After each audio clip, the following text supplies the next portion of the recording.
Muy buenas tardes a todos. Nuevamente muchas gracias por estar aquí con nosotros en los webinars de Integra Cancer Institute. Gracias por acompañarnos como lo hacen cada 15 días.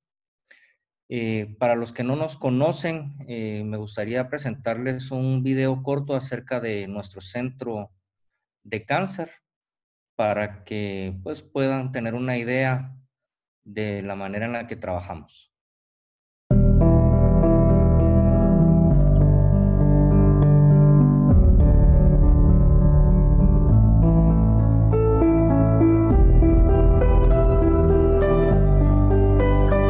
Integra Cancer Institute es un centro para atención de pacientes adultos con cáncer. Hace más o menos unos 3 años nació un sueño por parte de los socios de tener un centro que maneje el cáncer como debe hacerse.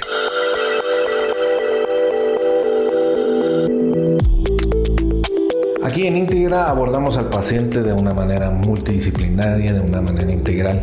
Por lo general los tratamientos con cáncer no solo es cirugía, no solo es quimioterapia, no solo es radioterapia, sino involucran un grupo de subespecialistas médicos dedicados a oncología. Y en lugar de que el paciente vaya de cita en cita, de clínica en clínica, nosotros los reunimos a todos en un lugar. El paciente con cáncer es una de las patologías que más subespecialidades requiere en conjunto. Una de las ventajas que tiene Integra Cancer Center es que sabemos trabajar en equipo y eso es algo muy difícil de encontrar en Guatemala. De hecho, es así como se maneja en los mejores centros del mundo. La idea de esta institución es que somos un equipo, de que el paciente es nuestro centro y pues todos trabajamos alrededor de él para hacerlo mejor. Desde el personal administrativo hasta el personal de enfermería, el personal médico, trabajamos alrededor del paciente para su bienestar. Todas las personas que trabajamos acá, pues no solo es dar el tratamiento médico, sino nos enfocamos mucho en cuidar también la esencia de cada paciente. Entonces no solo es tratar al paciente médicamente, sino todo el conjunto, todo lo que lo rodea, pues es parte también importante del tratamiento. Todos hemos tenido una formación fuera de Guatemala, que hemos asistido a escuelas importantes en oncología, no solo en Latinoamérica, sino en otras partes del mundo, pero hemos tratado de unir esa experiencia de otras generaciones con muchos conocimientos nuevos y juntar estas experiencias para hacer un proyecto nuevo que beneficie a los pacientes en Guatemala.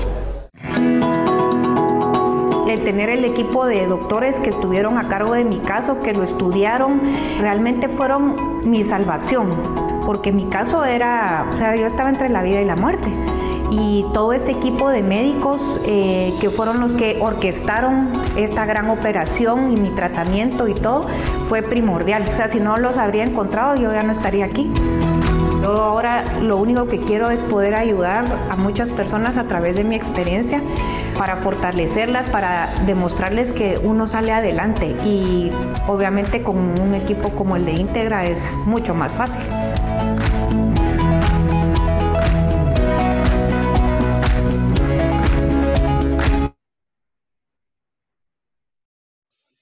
Bueno, pues muchas gracias nuevamente. Vamos a dar el inicio de nuestro webinar del día de hoy.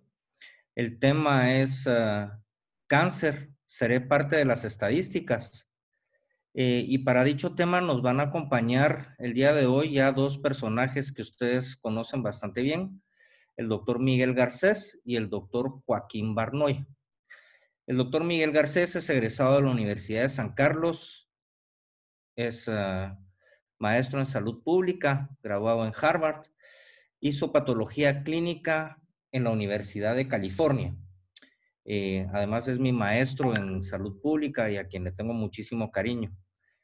El doctor Joaquín Barnoya, un gran colega, también médico graduado de la Universidad de San Carlos, salud pública en Harvard, hizo un posgrado en nutrición también en Harvard y posteriormente hizo un fellow y fue el encargado del programa de investigación y control del tabaco en la Universidad de San Francisco, California. Posteriormente y creo que hasta la fecha todavía es profesor de la Universidad de Washington en San Luis, Missouri. Ha publicado muchísimos artículos en revistas indexadas y ha escrito varios capítulos en libros. Y actualmente el doctor Garcés es nuestro patólogo referente en Integra Cancer Institute y el doctor Joaquín Bardoña es nuestro director de investigación en el centro de cáncer que tenemos el gusto de trabajar. Entonces, sin más preámbulo, les dejo con el doctor Miguel Garcés. Doctor Garcés, por favor.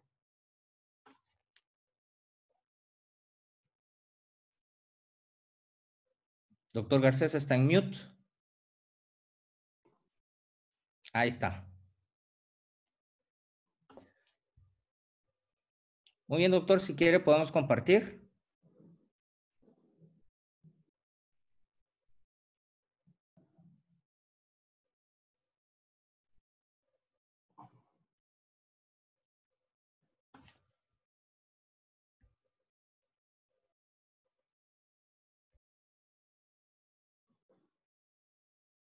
No me...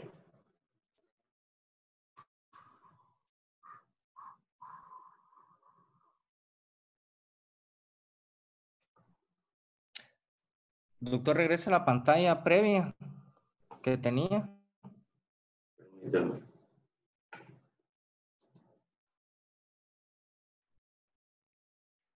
Ok, ¿dónde era que tenía la presentación? Esta era la pantalla previa. Ajá, ajá. Solo que una antes.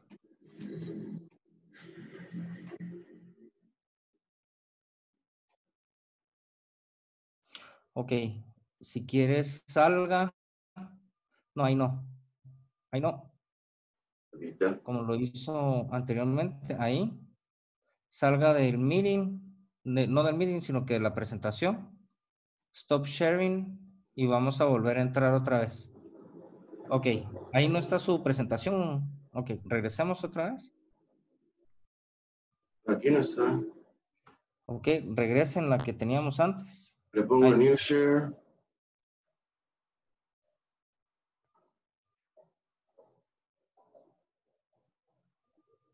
Estamos. No, doctor. Ponga compartir la pantalla otra vez. Permítame.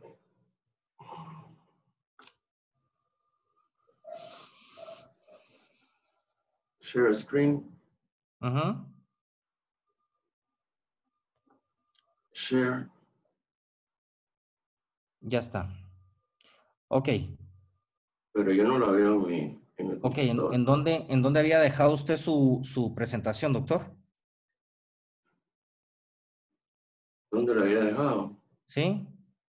Documentos. Ok. Entre a documentos.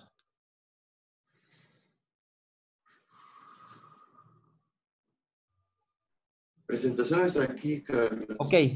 Documentos más. Aquí está prevención del cáncer. Ahí está. Ahí está. Ahí está. Súper. Bueno, vamos pues. Excelente. Muchas gracias, doctor. A usted, Carlos. Estamos, ¿verdad? Bueno, ¿me escuchan? Carlitos. Perfectamente. Sí, perfectamente. Okay. Bueno, buenas tardes. Muchas gracias a Integra por invitarme a participar en este webinar y muchas gracias a la audiencia que nos está dedicando tiempo para ello. Vamos a hablar de prevención del cáncer, que es un tema crucial de entender. Muchas personas piensan que el cáncer no se puede prevenir, pero no menos de un 30 o un 40% de los cánceres son totalmente prevenibles. ¿Cómo prevenimos el cáncer? Prevenimos el cáncer conociendo la causa y luego evitando exponernos a esta causa. Es algo que suena pues relativamente sencillo y es sencillo. Siempre que entendamos cuáles son las causas del cáncer y cuáles son los tipos de cáncer que podemos prevenir. No quiero perder la oportunidad para recordar que la lucha contra el cáncer es algo que debemos hacer juntos. Eso quiere decir la sociedad en su conjunto que puede desarrollar una serie de medidas sanas, como no fumar, una dieta sana, ejercicio, como los propios pacientes que aunque tengan la enfermedad, sí se pueden beneficiar de un tratamiento exitoso temprano, y a la vez el tener actividades de prevención mejora el tratamiento también. O sea, aunque tenga cáncer, si usted dejó de fumar, si usted está haciendo ejercicio y si está con una dieta sana y bajó de peso, eso va a mejorar el tratamiento. Así que la lucha contra el cáncer es algo integral y que debe hacerse en todo momento.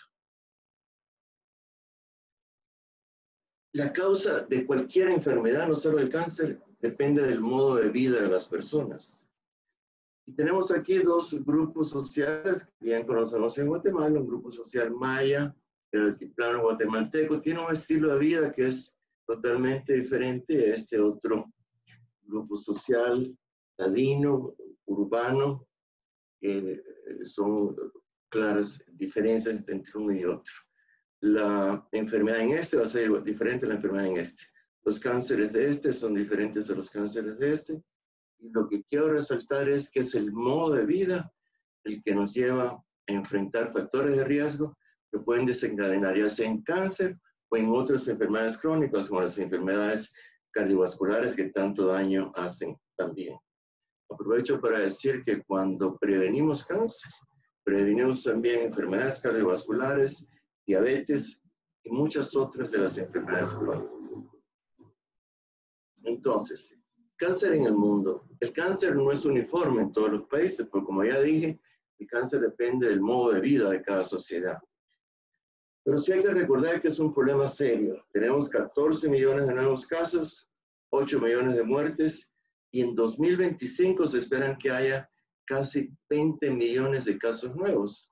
Sumen estos casos nuevos con los casos que ya existen y que están en tratamiento, y el número se va a multiplicar marcadamente. O sea, nosotros estamos en un momento que debemos detener el cáncer, y la manera de detenerlo es a través de la prevención, esperar que la enfermedad ocurra. Si la prevención nos falla, nos vamos al diagnóstico temprano, que es el tamizaje, que es la parte que el doctor Barnoya va a tratar.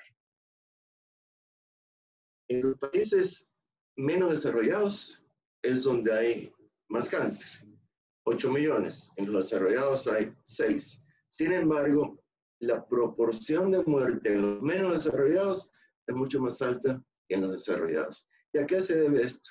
Se debe a que en los países menos desarrollados, donde nos contamos nosotros, no me gusta el calificativo de menos, ¿verdad? Pero en estos países que nos estamos desarrollando, no tenemos los programas de prevención que existen en países más desarrollados. No tenemos una lucha efectiva contra el tabaco. No nos preocupamos por el ejercicio, por la dieta. Y mientras no hagamos eso, la enfermedad crónica va a seguir en aumento. En el mundo, la principal causa de muerte por cáncer es pulmón, sigue hígado, sigue estómago, colon y recto, carcinoma de la glándula mamaria, esófago y páncreas, y un 40% de otros tipos. Sin embargo, como anticipé, como cada sociedad es diferente y tiene un modo de vida diferente, los casos van a ser diferentes en diferentes países. Antes de eso, hago referencia a que naturalmente en hombres tiene una prevalencia de cáncer diferente a la mujer. La mujer tiene órganos genitales que no tiene el hombre. En ese sentido, la mujer va a estar expuesta también a cáncer de mama, de cervix, de ovario, de cuerpo de útero, y el hombre no va a estar expuesto. En los hombres, el cáncer más común es pulmón, después le sigue hígado, estómago, colorectal y próstata. Esto es a nivel mundial. Y en las mujeres es mama, pulmón, colorectal, cervix y estómago. Cervix nos referimos al cuello de la matriz. Cáncer en Guatemala. ¿Cómo estamos en el país? Como verán, estos son los 15 cánceres más frecuentes en orden de frecuencia. El que más mortalidad produce es el estómago, aunque no es el más frecuente, pero es el que más mata. El más letal es el estómago. Si de algo nos tenemos que preocupar es de prevenir el cáncer de estómago. Hígado también ocupa un lugar importante. El cuello del útero, la próstata, bronquios y pulmón. Más abajo nos aparece mama y colon. Pero hay que tener cuidado con esta interpretación porque los cánceres de mama y colon aquí nos aparecen a nivel global en el país hasta abajo. Pero si nos vamos a las áreas urbanas, el cáncer de mama es mucho más común que el cáncer de cervix, igual que el cáncer de colon. Entonces, si estamos en un área urbana y tenemos lo que se considera un estilo de vida más moderno, nuestros mayores riesgos son cáncer de mama, cáncer de colon y próstata. Ya no digamos bronquios y pulmón si se fuma. En el área rural, los más comunes son cáncer del cuello del útero y estómago. Son cánceres asociados a condiciones de vida muy deterioradas, son cánceres asociados a la pobreza. Estómago y cuello del útero son los más comunes en el área rural y están entre los más comunes de la totalidad de los cánceres de Guatemala. Muestro esto para que vean cómo en el país diferentes departamentos tienen diferente tasa de mortalidad, que varía desde 8 hasta 41, 5 veces menos aquí que acá. En Petén, Guatarapaz tiene mucho menos, este es en el medio. ¿Por qué es esto? Porque, repito, nosotros nos enfermamos según nuestro modo de vida. De la manera en que se vive en un departamento, así es la forma en que vamos a adquirir una enfermedad. Entre esas enfermedades se encuentra el cáncer como cualquier otro. La pregunta, ¿se puede prevenir el cáncer? Miren, se estima que un 30-40% de los cánceres son prevenibles. Hay otros que no se conoce cómo prevenirlos. Hay unos que se llaman sarcomas, eso no sabemos cómo se previenen. Linfomas tampoco, la mayor parte. Hay otros que sí se sabe. Pero en general, 30-40% de los cánceres son prevenibles y en un momentito les muestro cuáles son esos que son prevenibles que los causan. ¿Cómo hago para prevenir? Para prevenir yo tengo que saber la causa. Si no sé la causa, no puedo prevenir. Entonces, tenemos que saber lo que causa esos cánceres y evitar exponernos a esas causas. Es ahí que tenemos que conocer un concepto que lo van a ver mucho en las publicaciones que se llama factor de riesgo. Factor de riesgo es una condición que aumenta o disminuye las probabilidades de una persona de presentar cáncer u otra enfermedad. ¿Qué son factores de riesgo? La dieta alta en grasas saturadas es un factor de riesgo para cáncer, es un factor de riesgo que protege. La alta ingesta de verduras y frutas es un factor de riesgo, perdón, grasas saturadas es un factor de riesgo que daña, produce cáncer de colon, produce cáncer de mama. Y hay otros que protegen, como por ejemplo la alta ingesta de frutas y verduras son protectoras. Cuando digo que las grasas saturadas producen cáncer de colon o de mama, no hay en la vida un cáncer que sea producido por una causa. Es un modo de vida lo que produce eso. Es el consumir esas grasas saturadas junto a otras cuestiones que desarrollamos en la vida que un momentito las vamos a presentar.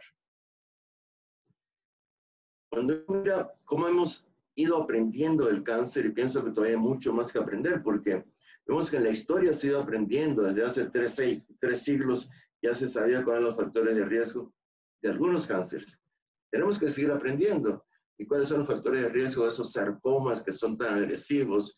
De muchos de los linfomas, ¿cuáles son los factores de riesgo?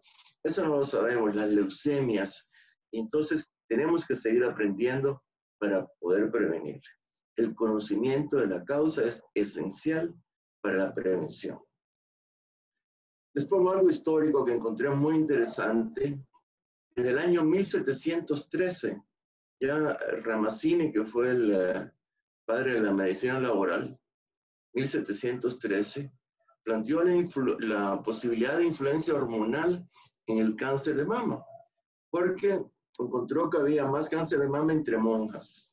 Él no se lo pudo explicar en ese momento, pero sabemos que las monjas no se embarazan y eso es un factor de riesgo muy importante para cáncer de mama. Un embarazo tardío y no dar lactancia son factores de riesgo para cáncer de mama. Ahora explicamos esto. Rigoni y Stern también vio que había menor frecuencia de cáncer de cervix en monjas y en ese momento no se explicó. Pero ahora sabemos que el cáncer de cervix es una enfermedad que tiene una causa infecciosa que se transmite en el acto sexual Y claro, las monjas no tenían esa actividad sexual, por lo tanto, no desarrollaban cáncer de cervix. Entonces estamos viendo que algunos cánceres se desarrollan por influencia hormonal, otros porque hay infecciones, otros se relacionan al tabaco, otros a la dieta, otros a la obesidad, y vamos a continuar. 1775 ya se observó en Inglaterra que estos jóvenes que limpiaban chimeneas desarrollaban cáncer de escroto, causado por el hollín de las chimeneas. Pero en Alemania, desde el siglo previo, esto fue del siglo XIX en Inglaterra, desde el siglo XVIII, estos señores usaban un traje protector y aquí no había cáncer de escroto. Esta observación nos llevó a relacionar un químico, como es el que se encuentra en el hollín de las chimeneas, con un cáncer que es el cáncer de escroto. Y así hemos hecho otras observaciones epidemiológicas importantes. En el año 54, estos dos científicos epidemiólogos británicos demuestran sin ninguna duda la relación del tabaco con cáncer de pulmón. Ellos lo hicieron y también estaban otros, Whitney Graham en Estados Unidos, hubo otros investigadores que descubrieron esto también. Y a partir de este momento sabemos que el tabaco no solo causa cáncer de pulmón, sino que causa enfermedad cardiovascular, causa múltiples cánceres. Si algo que hacer para evitar el cáncer es no fumar. No quería dejar de mencionar esto, gente pobre, Uganda, 1982. Encontramos que estaban estos niños con estos tumores que tenían aquí en el maxilar. Se hizo un grupo de 42,000 niños y se siguieron por 7 años. Y se descubrió la relación entre un virus que se llama el virus de Epstein-Barr con el desarrollo de un linfoma que se llama linfoma de Burkitt, con este nombre por la persona que trabajó en esto. Pero ven ustedes cómo las observaciones epidemiológicas, el observar a la gente, la enfermedad que tiene y a qué se asocia, nos lleva a conocer la causa del cáncer. ¿Qué vamos a hacer para controlarlo?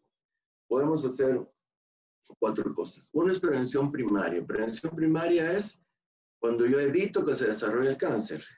Vamos a ver cómo se hace. Y también puedo usar vacunas para eso. Están las vacunas del virus del papiloma humano, que evita el cáncer de cervix. La vacuna para el virus de la hepatitis B, que nos evita el cáncer de hígado. La prevención secundaria es cuando la enfermedad ya existe, pero se detecta tan tempranamente, cuando todavía no tiene manifestaciones clínicas, o sea, cuando todavía no es evidente, y en un momento cuando el tratamiento produce una sobrevida mucho mejor que si no se detectara. La prevención secundaria es esencial. El doctor Barnoy se va a encargar de eso. Luego la detección clínica temprana es, ya tengo el tumor, lo detecto clínicamente, y el tratamiento y la rehabilitación. ¿Cómo hacemos para prevenir el cáncer? Evitar factores de riesgo causales, o sea, los que causan. Pero exponerse a factores de riesgo preventivos. Recuerden que les dije, factores de riesgo hay de causa y de prevención. Hay causales y hay preventivos. Para evitar el cáncer, evito los causales y me expongo a los preventivos. O uso vacunas para prevenir las infecciones que causan varios tipos de cáncer. Antes de continuar, quiero insistir en que la prevención es una estrategia de vida, que nosotros debemos estimularla en nuestros hijos desde la vida fetal hasta la vida adulta, ¿verdad?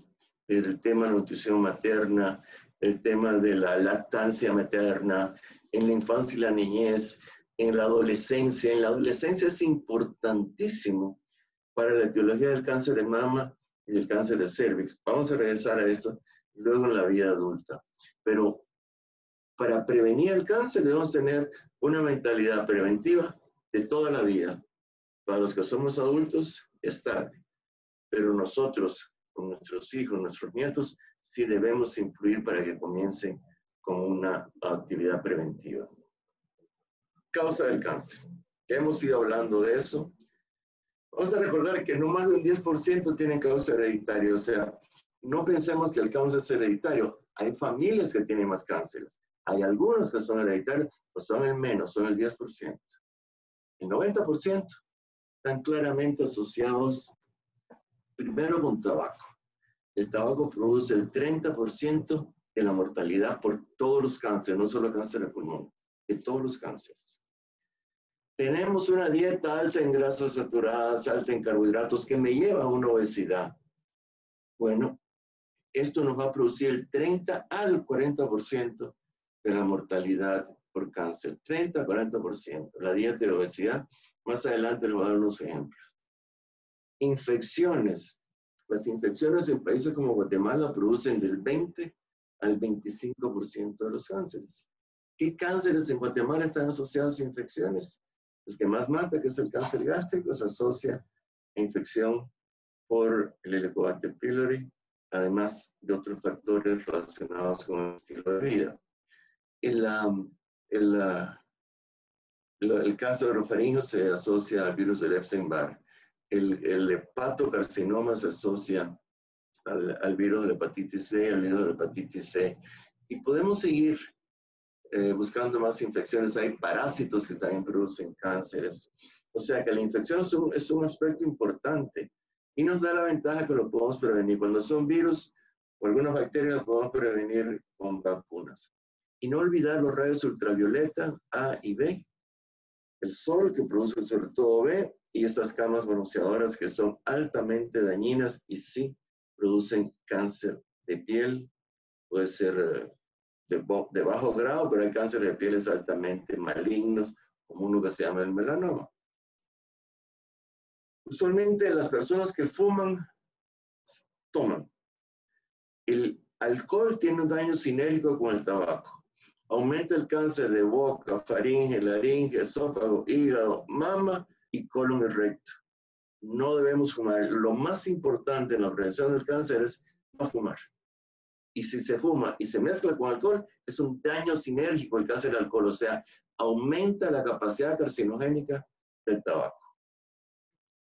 Grasas saturadas también incrementa el riesgo de cáncer de colon, de mama y otros. Voy a regresar a este tema. Carnes procesadas. El cáncer de colon y recto se asocia a carnes procesadas y ahumadas, y el estómago, preservadas en sal y ahumadas. Cuando hacemos esto, de procesarlas y ahumarlas, producimos nitritos, y los nitritos son carcinogénicos. En este plato tenemos grasas saturadas, tenemos cosas fritas, tenemos queso también con alto contenido calórico, tragos y dulces. Todo eso va a incrementar el riesgo del cáncer. No directamente por los carbohidratos, porque el carbohidrato va a hacer que haya obesidad, y al haber obesidad aumenta el peso, perdón, el carbohidrato va a hacer que aumentemos peso, nos va a dar obesidad, y la obesidad sí es un riesgo importante de cáncer, particularmente en la mujer y en la mujer postmenopáusica. La mujer postmenopáusica que está gordita va a producir estrógenos en ese tejido graso. ¿Cómo los prevenimos? Bueno, primer mensaje en prevención de cáncer, absolutamente no fumar.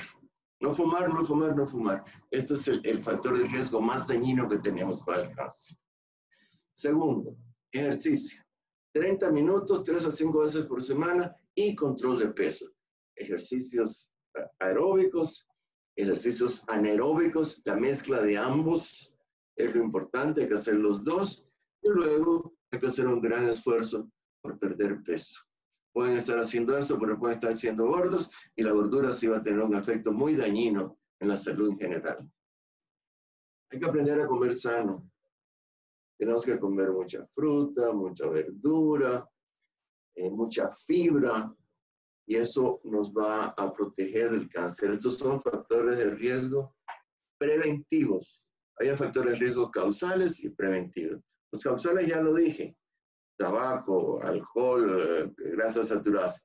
Queremos prevenir el cáncer, evitamos aquellos y comemos estos. Evitamos los factores de riesgo causales y nos adaptamos a los factores de riesgo de prevención. Voy a comer sano. Debemos comer mucho pescado, carnes blancas de aves, pavo, palomas, pollo, y ya dije, de mucho pescado, mejor si le quitamos la grasa, mejor si le quitamos el pellejo, que es donde está la grasa. Antioxidantes, se habla mucho de esto y que se toman pastillas antioxidantes que en realidad no hay necesidad. Cuando tenemos una ingesta adecuada de vegetales, frutas, cereales, legumbres y nueces, ahí tenemos todos los antioxidantes que necesitamos. Carne roja, y a veces algunas personas se asustan cuando ponemos esto, no más de una vez por semana. La carne roja es sumamente dañina, las grasas saturadas son muy dañinas, no solo para cáncer, sino para enfermedad cardiovascular. No necesitamos carne roja, no más de una vez por semana. Yo sé que muchas personas se acostumbran a comer una vez por día. Cánceres específicos, me preocupa el cáncer de mama, por supuesto. ¿Qué causa el cáncer de mama? Podríamos decir que es un estilo de vida moderno, que tiene una fuerte influencia hormonal por estrógeno. ¿Qué tiene que ver el estilo de vida moderno con el estrógeno? Bueno, ese estilo de vida moderno hace que estemos, nuestras jóvenes están bien nutridas en la infancia y van a tener la primera regla de edad temprana y la menopausia de edad tardía. ¿Y eso qué tiene que ver? ¿Qué tiene que ver? Que están expuestas a la influencia de estrógeno por mayor tiempo de su vida. Y el cáncer de mama es un cáncer que tiene una influencia hormonal importante para desarrollarse. Entonces, esa mujer que tiene una primera regla de edad temprana y una menopausia de edad tardía, tiene más estrógenos en su vida, tiene más riesgo de cáncer de mama. Sobre eso vienen las adaptaciones a la vida moderna. Se pospone el momento del embarazo y no se da lactancia materna con mucha frecuencia. Cuando la mujer se embaraza, se producen sustancias que contrarrestan el efecto hormonal del estrógeno. La prevención de cáncer de mama pasa por embarazarse temprano, alrededor de los 25 años, y dar lactancia materna. Sabemos que en la actualidad las mujeres se están posponiendo cada vez más el embarazo. No tanto en Guatemala, pero en otros países la mujer está siendo embarazada después de los 35 años. Y eso es un factor de riesgo importante para el cáncer de mama. Si esta joven consume alcohol durante la adolescencia, está consumiendo alcohol en un momento de mucho peligro, porque es cuando la mama está creciendo. Recuerden que la adolescencia es cuando la mama se desarrolla desde nada hasta diferentes volúmenes.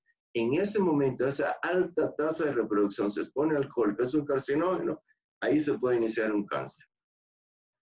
No se hace ejercicio. ¿Y qué tiene que ver el ejercicio? Cuando hay mucho ejercicio, se suprime la producción de estrógeno. Entonces, es muy importante hacer ejercicio. Y ahora llegó a la edad menopáusica, quedó gorda en la edad menopáusica. En esa grasa se van a producir estrógenos que a la vez van a estimular el desarrollo del cáncer de la mama. Cáncer gástrico es tan importante en Guatemala. Hay que tratar la infección por Helicobacter pylori. No hay duda de la relación causal entre Helicobacter pylori y cáncer gástrico. Eso no quiere decir que todos los que tienen Helicobacter pylori van a tener cáncer gástrico, pero sí quiere decir que esto hay que tratarlo.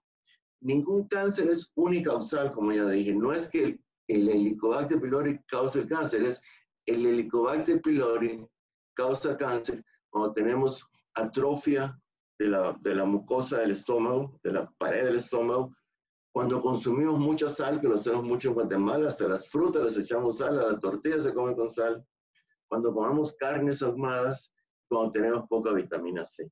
Este es todo el conjunto de cosas que nos va a dar cáncer gástrico. Para evitarlo, tiene que ser un estilo de vida sano. Cáncer de cervix, importantísimo, en Guatemala, es el cáncer que ocurre aquí, donde está el cuello del útero, y se produce por el virus del papiloma humano, que aquí está. Se transmite por ambos sexos, pero se manifiesta con mucha mayor frecuencia en la mujer. En el hombre también puede tener cáncer del pene producido por esto, pero es mucho, mucho menos frecuente, es muy raro. Sin embargo, en la mujer sí es muy común el cáncer de cervix producido por el virus del papiloma humano. También en la región anal puede haber, y ahora hemos visto también que aún en la cavidad orofaringea puede haber ese tipo de neoplasia producido por este virus. Lo bueno de esto es que la prevención primaria del cáncer de cervix pasa por la vacunación. Tenemos una vacuna que es muy efectiva para el virus del papiloma humano, evita que se desarrolle y se debe dar a los niños a partir de los 9 años, usualmente en 2 dosis. No solo a las niñas, sino niñas y niños, porque los hombres también se infectan. También podemos tomar precauciones de no contaminación de la relación sexual, utilizando condón, que debería ser una costumbre en cualquier persona que está teniendo sexo, protegerse, a no ser que sea con su pareja permanente. Pero si son parejas no permanentes, sí se debe utilizar el condón siempre. Y no solo va a proteger del cáncer de cervix, va a proteger del SIDA, va a proteger de muchas enfermedades venéreas, va a proteger de muchas cosas. El hepatocarcinoma, que es un cáncer muy destructivo, es causado por virus de la hepatitis B o de la hepatitis C y es también causado por cirrosis. Aquí también el alcohol tiene que ver con el virus del cáncer, con el cáncer hepático, con el llamado hepatocarcinoma, que es cáncer del hígado. La cirrosis en alcohólicos es factor común para que se desarrolle un hepatocarcinoma. Y hay virus, hay otras infecciones como el virus de la hepatitis B, hepatitis C, que también lo producen. Afortunadamente tenemos la vacuna contra la hepatitis B. Y esa vacuna previene la infección por la hepatitis B y nos previene el hepatocarcinoma. Entonces, sí tenemos maneras de prevenir estos carcinomas a través de vacunaciones para las causas de infección. Quiero cerrar con esto. La prevención se inicia en la infancia y se continúa por toda la vida. Es nuestra responsabilidad en las familias llevar este mensaje de cómo prevenir. Lo otro que quiero insistir es que cuando prevenimos el cáncer, estamos previniendo todas las otras enfermedades crónicas. Por ejemplo, la enfermedad cardiovascular. La enfermedad cardiovascular mata más personas que el cáncer.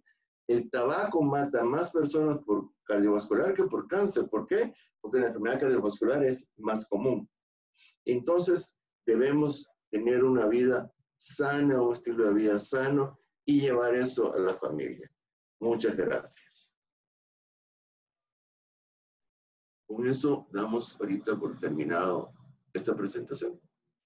Muchas gracias, doctor Garcés. Muy interesante. Por favor, tomemos nota que la prevención del cáncer, y creo que lo que mencionó el doctor Garcés es importantísimo y es una estrategia de vida que tenemos que tomar. Entonces, son hábitos que tenemos que enseñarle nosotros a nuestros hijos y hábitos que nosotros formamos. Muchas gracias, muy interesante. Damos seguimiento con el doctor Joaquín Barnoya, que nos va a profundizar un poco acerca del tamizaje para la prevención o la detección temprana del cáncer. Doctor Barnoya, por favor. Solo una pequeña... Vamos a contestar sus preguntas al final de la presentación. Por favor, hagan sus preguntas en el chat o en el área de preguntas y respuestas, por favor. Gracias. Doctor Barnoya, por favor. Gracias. ¿Me escuchan? ¿Pueden ver mi pantalla? Perfectamente, y vemos muy bien la pantalla, doctor. Gracias. Gracias. Voy a darle seguimiento a lo que dijo Miguel. Voy a pasar algunas cositas por ahí que ya Miguel acertadamente mencionó. No tengo conflicto de interés que mencionar, ni con farmacéuticas ni con industrias de exámenes de laboratorio. Miguel tocó brevemente en lo que era prevención primaria y secundaria y terciaria. Él, como bien lo mencionó, habló de qué es prevención primaria. El objetivo de la prevención primaria es, sobre todo, prevenir, disminuir la incidencia de la enfermedad. Mencionó bastantes cosas que podemos hacer desde el punto de vista individual, sin embargo, también está desde el punto de vista de políticas públicas, que sería algo como subir impuestos al tabaco o a las bebidas azucaradas. Prevención secundaria, que es en lo que me voy a enfocar, es la detección temprana o el tamizaje, como se le conoce, y lo que busca es reducir la mortalidad. Y por último, la terciaria, donde lo que busca es reducir la recurrencia las complicaciones, perdón por la falta de ortografía, y últimamente mejorar la calidad de vida. ¿Qué son estas estrategias de prevención masivas y en qué se basan? Primero, en la premisa de que las enfermedades y las exposiciones reflejan conductas sociales y circunstancias en particular. Miguel puso una diapositiva donde había una familia en el área rural y una familia en el área urbana. Esto básicamente es la premisa de de donde partimos. El objetivo no es el individuo, sino es la población a gran escala. Se busca que tengamos impacto poblacional más allá del individual. La meta sería entonces reducir el riesgo de muerte en toda la población. Obviamente esto empieza con el individuo, pero últimamente se va a traducir en la población. Tiene la ventaja de que es una solución saludable general para toda la población, pero la desventaja es que a veces la implementación efectiva es muy difícil, y creo que los exámenes de tamizaje o detección temprana son un buen ejemplo de cómo esta implementación no siempre es fácil. Esto es a grandes rasgos un resumen de lo que pasa con el cáncer. Empieza con una célula anormal que puede tener 3 tipos de crecimiento: uno rápido, uno lento, uno muy lento y otro que no progresa a nada. Y como bien lo dijo Miguel, hay un tamaño en el cual hay síntomas y luego hay un espacio pequeño entre los síntomas y la muerte. El objetivo entonces del tamizaje o de la detección temprana son aquellos exámenes que llevan a cambios en la tendencia de la enfermedad y control con mejores resultados. Es el uso generalizado de pruebas simples en población asintomática. Hago énfasis en el asintomático. Una vez una persona ya tiene síntomas, ya no se considera prueba de detección temprana ni tamizaje. Y es un mecanismo para reducir la carga de la enfermedad en la población en general. Se estima por la Organización Mundial de la Salud para que una prueba de tamizaje se considere efectiva, debe de cubrir por lo menos el 70% de la población en riesgo. ¿Qué criterios tiene que cumplir un examen o una evaluación para que se pueda considerar tamizaje o detección temprana? Pues son estos 3 básicamente. Primero, un criterio científico, donde necesitamos tener un examen que sea válido y confiable. Quiere decir que esté midiendo adecuadamente lo que tiene que medir, y confiable es que lo pueda medir repetidas veces dando el mismo resultado. Tenemos que tener conocimiento de la historia natural de la enfermedad.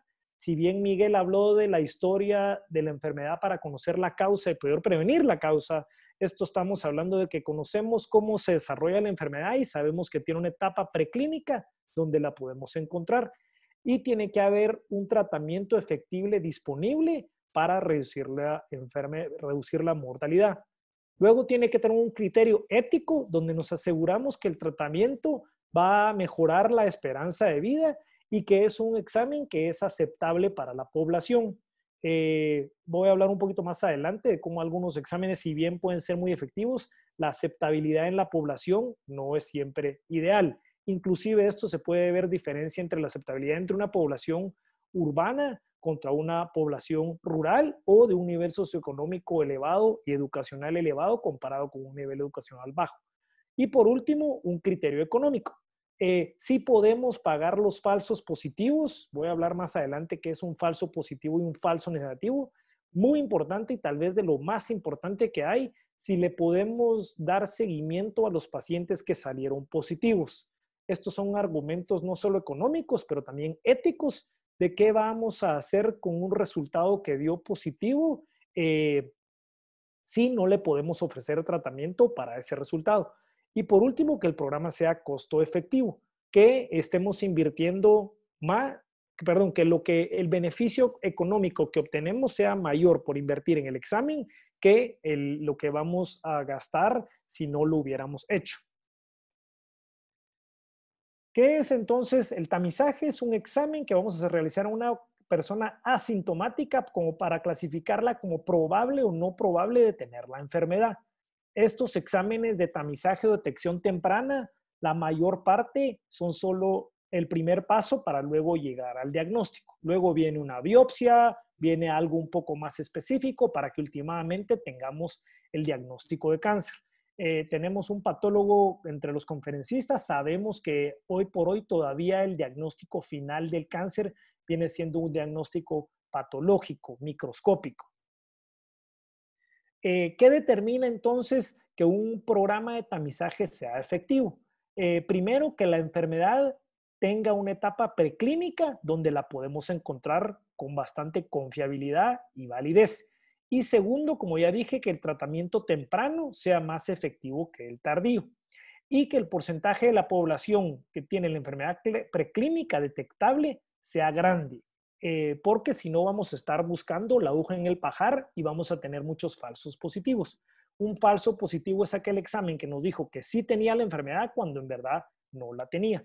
Un falso negativo es al revés. El examen dijo que no tenía la enfermedad cuando en verdad sí la tenía. Esto es un esquema que muestra qué es el tamizaje. Y lo que tienen ustedes en su lado izquierdo es cuando está la enfermedad presente, pero no detectable. Luego tenemos un periodo de tiempo que atraviesa hasta donde llegamos a esta barra, a este fin del rectángulo, donde ya la enfermedad dio síntomas y ya se vuelve detectable. De aquí a la derecha, esto ya se considera un diagnóstico, ya no es tamizaje.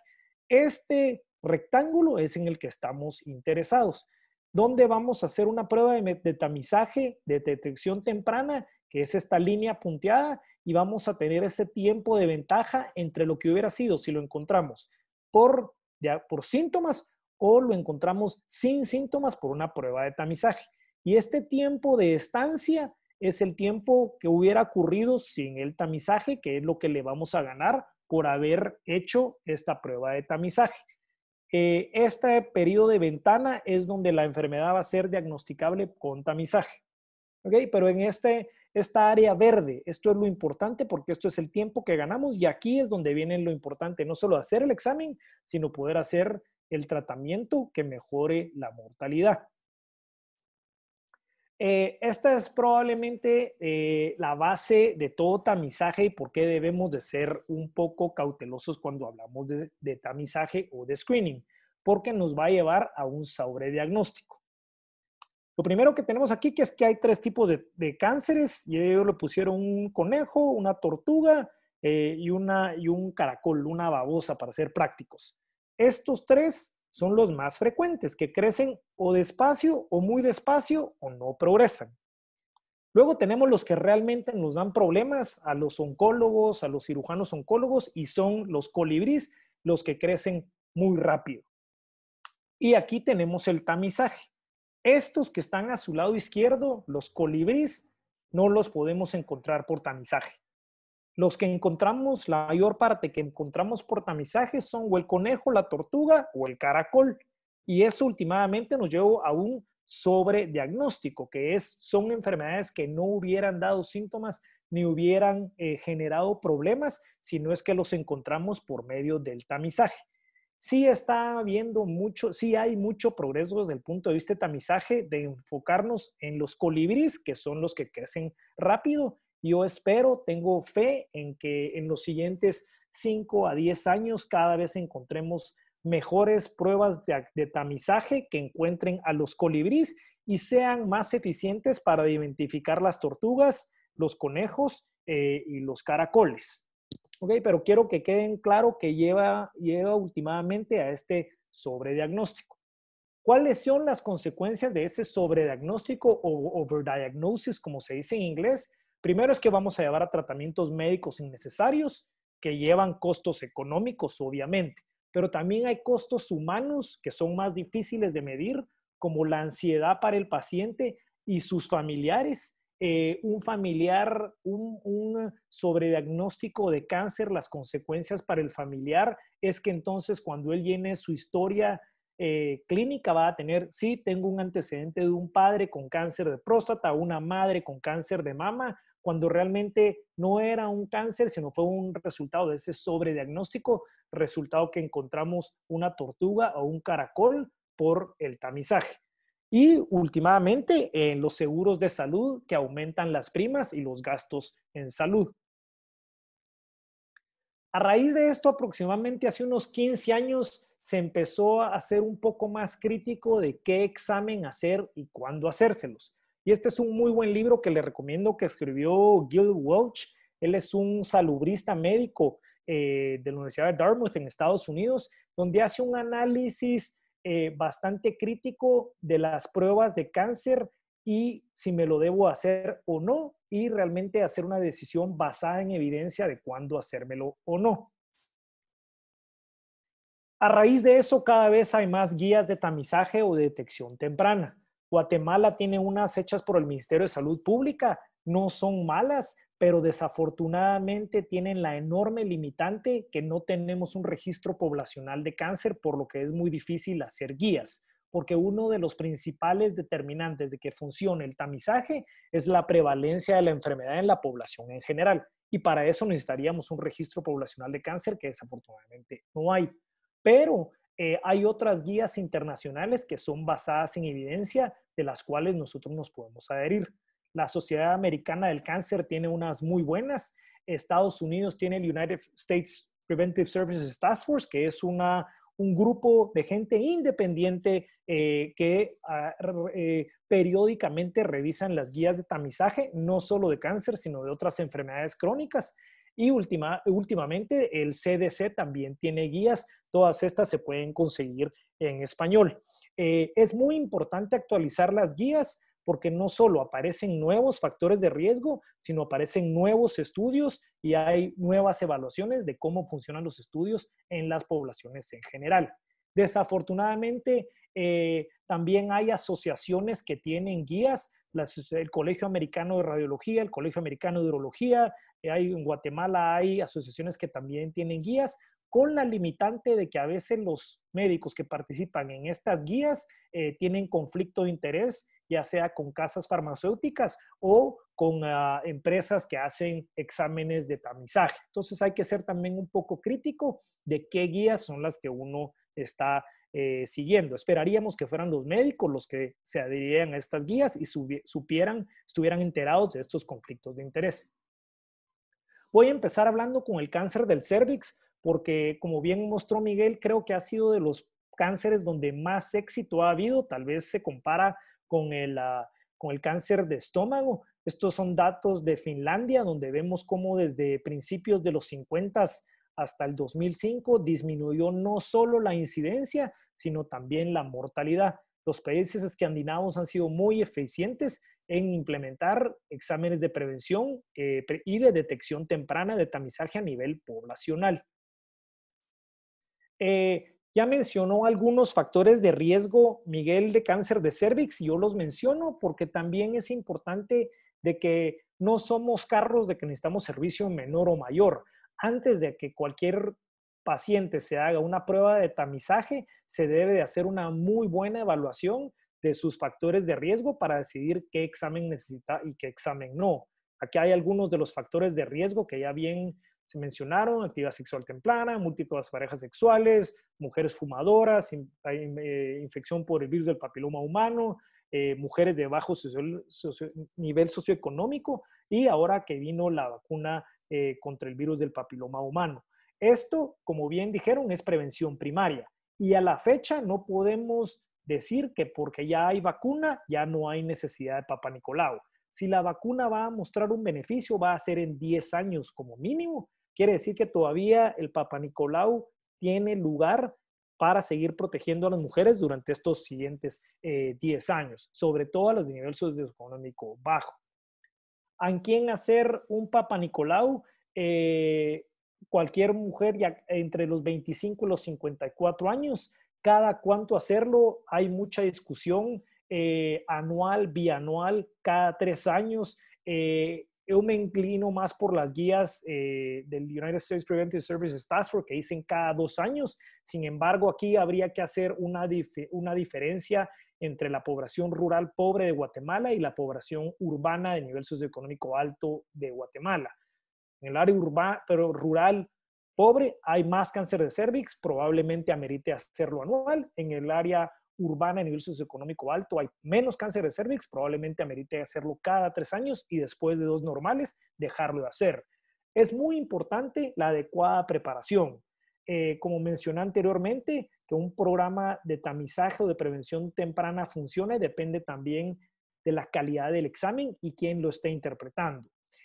No está recomendado, no se debe hacer un Papa Nicolau en una mujer con una histerectomía o en menores de 21 años. Y aquí todavía se puede discutir de que una vez la mujer empieza su actividad sexual es cuando se debe de iniciar el Papa Nicolau. Creo que acá ya debe ser una decisión individualizada entre el paciente y el médico. Otra técnica de detección temprana es la inspección visual con ácido acético, el VIA que se le conoce.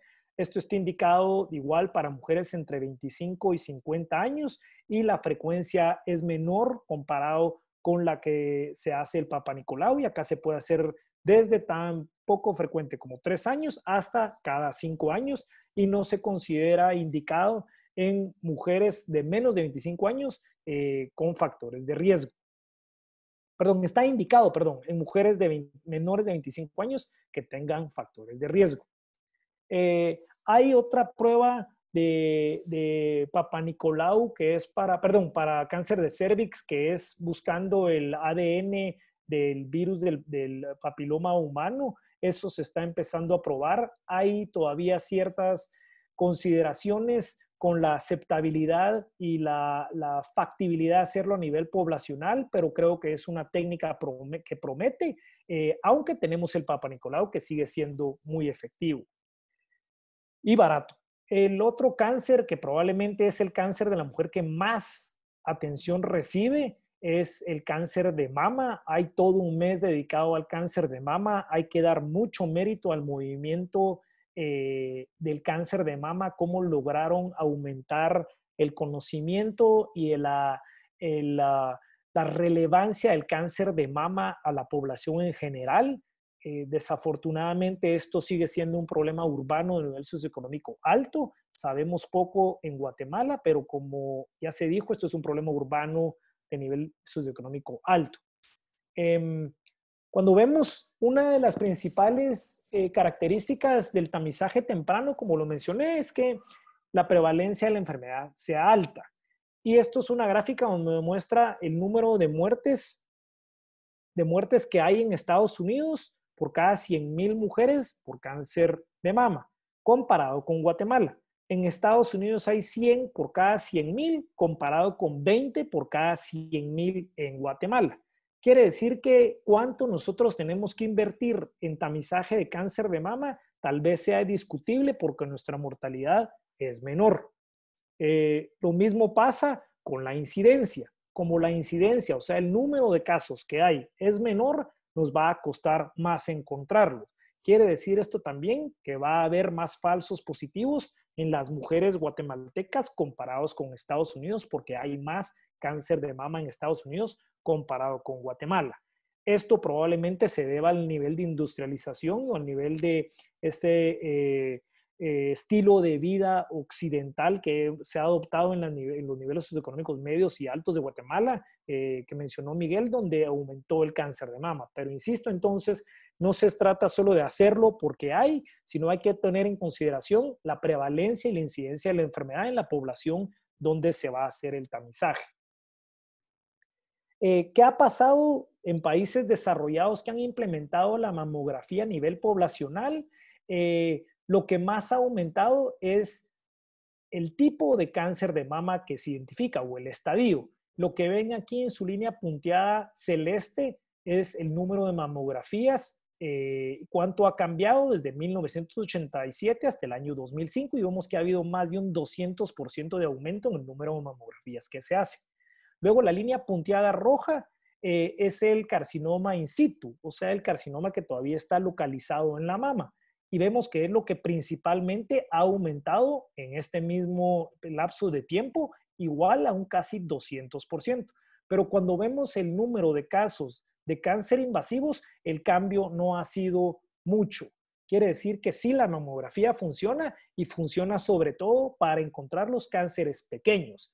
Ahora la pregunta entonces viene, ¿y esos cánceres pequeños es el colibrí o son la tortuga, el caracol y el conejo. Y aquí es donde afortunadamente están apareciendo nuevos exámenes a nivel genético molecular que nos van a ayudar a diferenciar esos 3 tipos de velocidad a los que crece el cáncer. No todas las mujeres de todas las edades se benefician igual con el tamizaje de cáncer de mama. Estos son datos de Dinamarca, donde la línea café representa a las mujeres arriba de 70 años, la línea verde las mujeres entre 65 y 70 años, la línea roja las mujeres entre 50 y 65 años, y la línea celeste, las líneas entre 40, las mujeres entre 40 y 50 años. Primero, de abajo para arriba, lo que vemos es que las mujeres jóvenes no se beneficiaron en la mortalidad por haber introducido la mamografía. La mayor parte de beneficios se ve entre las mujeres de 50 y 70 años, donde sí el introducir la mamografía disminuyó la mortalidad. Y las mujeres arriba de 70 años hubo una mejoría, pero no fue tan evidente como las mujeres entre los 50 y los 70 años. Quiere decir que hay un lapso de tiempo, de edad, donde la mujer más se va a beneficiar con la mamografía. El cáncer de mama es muy importante en la historia clínica. Si hay una madre, una tía, hermanas o una hija que tiene cáncer de mama, eso ya se considera una mujer que tiene más alto su riesgo que el promedio. Y ahora hay un gen que se llama el BRCA, donde hay 2 tipos, donde una mujer que tiene y se le identifica este gen ya no califica para estas guías, sino ya se considera una mujer con mayor riesgo, donde el tamizaje, las reglas ya cambian. El autoexamen, a pesar de que no está recomendado en general, en países como Guatemala de recursos económicos limitados, está recomendado. Hay que saber cómo hacerlo, cuándo hacerlo. En la mujer posmenopáusica o con una histerectomía hay que escoger un día a la semana, ideal hacerlo frente al espejo. Hay una estrategia de hacerlo de pie, sentada o acostada, buscando una masa, una secreción o dolor o cambios en la piel. Insisto, la evidencia es limitada, pero sí se recomienda en países como Guatemala, sobre todo en mujeres que no tienen acceso a mamografía. La mamografía, como ya dije, la mayor parte de beneficio está entre los entre los 60 y los 70 años. Después de los 75 años ya no se recomienda cada cuánto hacerla. Las guías por lo general recomiendan 2 años, cada 2 años, porque también se expone a la mujer a radiación, aunque esto también se puede discutir. Entre los 40 y 50 años debe ser una decisión personalizada. La mujer tiene la opción de decidir, bueno, basada en mi historia y mis factores de riesgo, prefiero empezar a hacerme la mamografía en ese rango de edad o prefiero esperar. Hay que siempre poner el balance entre el riesgo y beneficio, porque como les mencioné antes, hay un sobrediagnóstico que puede dar con consecuencias que son buenas. Los resultados es muy importante, no solo del aparato que está haciendo la mamografía, sino quién la está interpretando. Idealmente este tiene que ser un radiólogo con un entrenamiento adecuado para poder interpretarla. Y el de ultrasonido, que se ha utilizado sobre todo para explorar masas o quistes y no es el examen de elección hoy por hoy para detección temprana de cáncer de mama. Ya hay otros marcadores de sobrevida que nos están diciendo qué tipo de tumor es. Esto solo es un ejemplo, pero lo que quiero es que se den cuenta de que cada vez hay más herramientas para poder identificar el tumor y decir si es un tumor que va a crecer rápido como un colibrí o va a ser un caracol.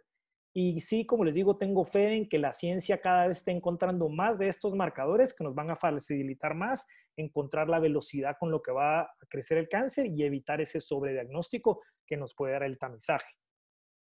El cáncer de colon es una de las historias de éxito con el tamizaje porque se sabe muy bien la historia natural de la enfermedad y tiene el precursor de los pólipos que se pueden encontrar por medio de una colonoscopía. Los pólipos progresan a adenocarcinoma, que es lo que miran en esta diapositiva.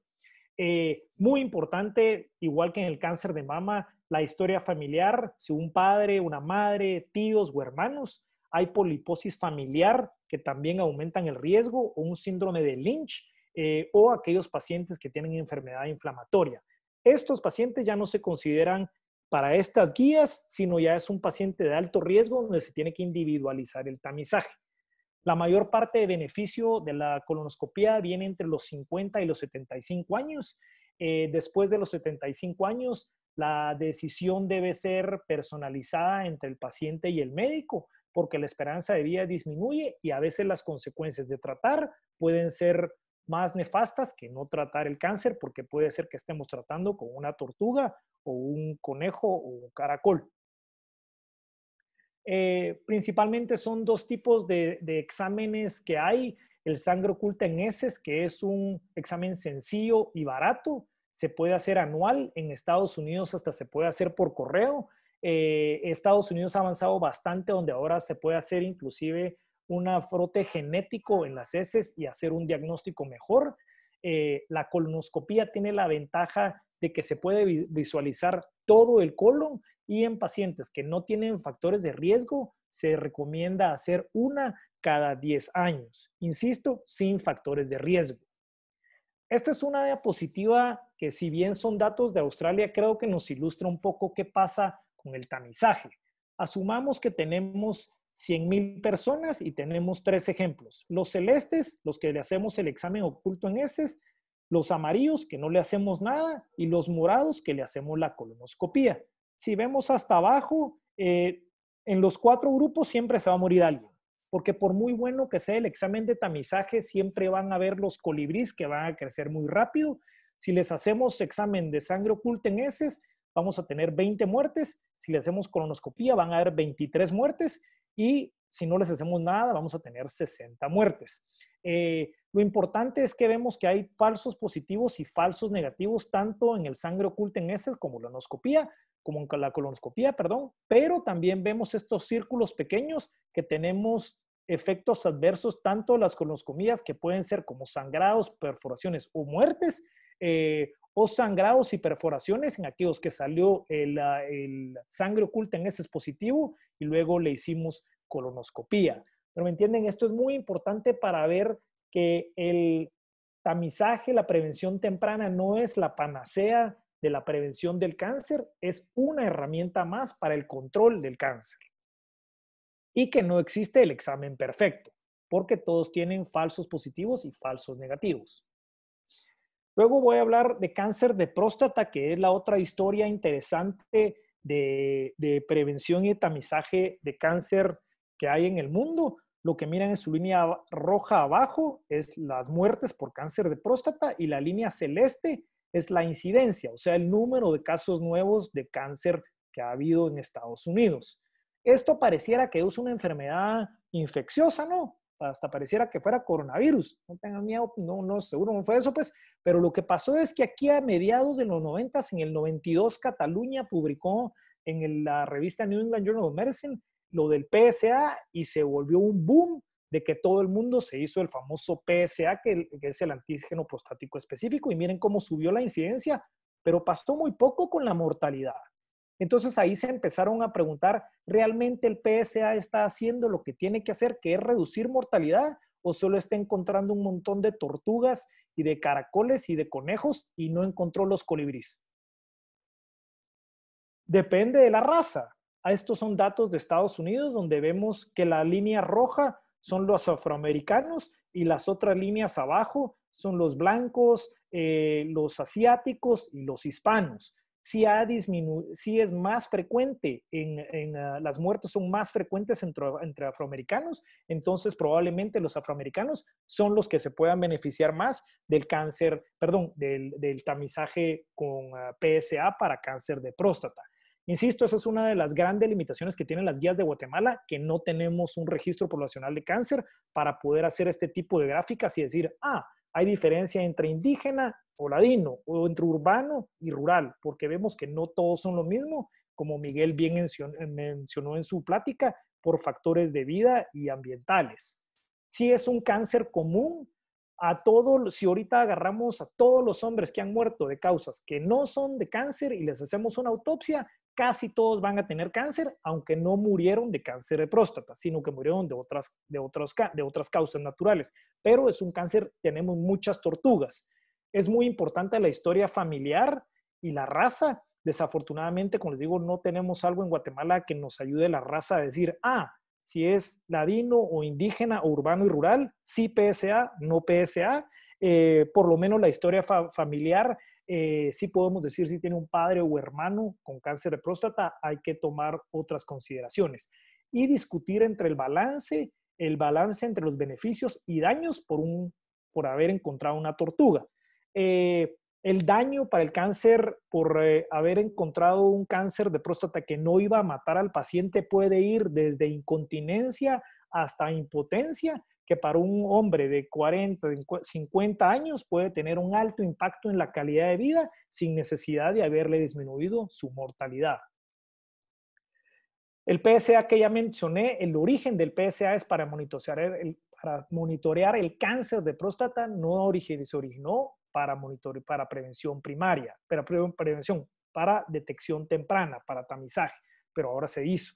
Se ha visto que tiene un beneficio menor en la mortalidad, sobre todo por la cantidad de falsos positivos que da y las complicaciones que ya mencioné. Cada cuánto hacer el PSA depende del nivel que salga en el paciente. Algunos dicen que tiene que ser arriba de 4, algunos son más estrictos que dice arriba de 3, y ya hay una tendencia muy fuerte a hacer algo que se llama watchful waiting, donde le hacen el PSA, si sale elevado, se le sigue durante hasta 10, 15 años y por lo general el paciente muere de otra causa con ese PSA elevado.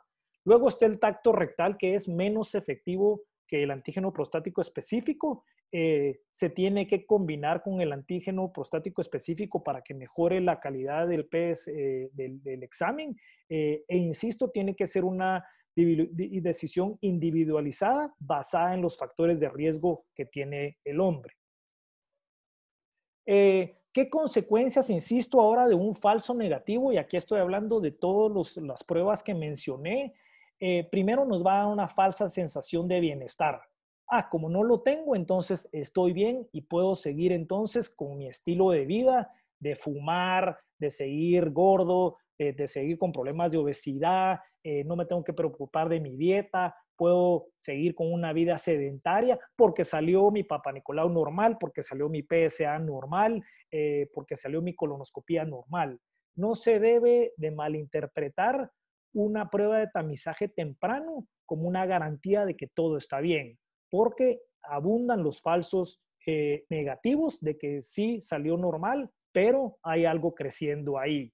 Entonces, yo creo que lo más importante aquí es regresar a la prevención primaria y sí pensar en la prevención secundaria, en la detección temprana, pero basada en evidencia. No es tamizaje ni detección temprana hacer exámenes sin evaluar los factores de riesgo del paciente. Antes de hacer o de ordenar una prueba de detección temprana, se debe hacer una entrevista con el paciente para que sea una decisión consensuada entre paciente y médico. Las tomografías de cuerpo completo no son pruebas de detección temprana, no tienen evidencia para hacerlas ni disminuir la mortalidad. Las radiografías ni los electrocardiogramas tampoco hay evidencia de que funcionen como pruebas de tamizaje en pacientes que tienen riesgo de cáncer promedio. Ni tampoco son pruebas de tamizaje ni detección temprana esos paneles o paquetes que se venden para prevención de cáncer. Creo que esos tienen otra palabra que podríamos usar, negocio, pero eso es harina de otro costal. Voy a terminar ya entonces con esto, donde solo, como ya se repitió, las pruebas de tamizaje son prevención secundaria de cáncer. Esta es una estrategia integral donde tiene que haber prevención primaria y secundaria. Tienen que ser basadas en evidencia. Si nuestras guías locales tienen la limitante de que no tenemos un registro poblacional de cáncer, pues no están mal nuestras guías locales, pero hay guías mundiales que podemos adaptar a los medios locales. Tenemos que estar muy conscientes de los falsos positivos y de los falsos negativos. Se vale siempre pedir una segunda opinión. Es muy importante el seguimiento de los resultados positivos o negativos. Para los que trabajamos en cáncer es muy común ver al paciente que llega y dice, fíjese que hace un año me hicieron esta prueba y salió positiva y nunca me llamaron. Eso se mira sobre todo en el área rural cuando hay campañas masivas de Papá Nicolau o campañas de una semana de cáncer de Papá Nicolau. Se hacen 500 papanicolaus y jamás se le da el resultado a las mujeres. Se hacen colonoscopías y no se les da el resultado. Eso tiene implicaciones éticas, económicas y hasta creo yo que legales. Insisto, es muy importante hacer una evaluación de riesgo antes de decidir qué prueba de detección temprana o de tamizaje se le va a hacer al paciente, y tiene que ser una decisión compartida entre el paciente y el médico. No somos carros para que nos hagan servicio mayor o menor, sino el paciente tiene derecho a elegir entre qué examen hacerse y qué no, si está bien informado de los potenciales riesgos y beneficios.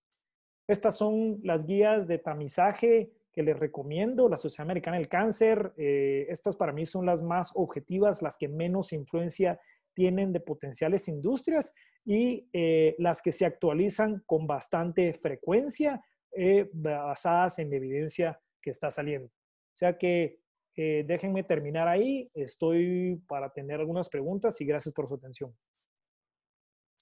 Muchísimas gracias, Joaquín. Muy interesante.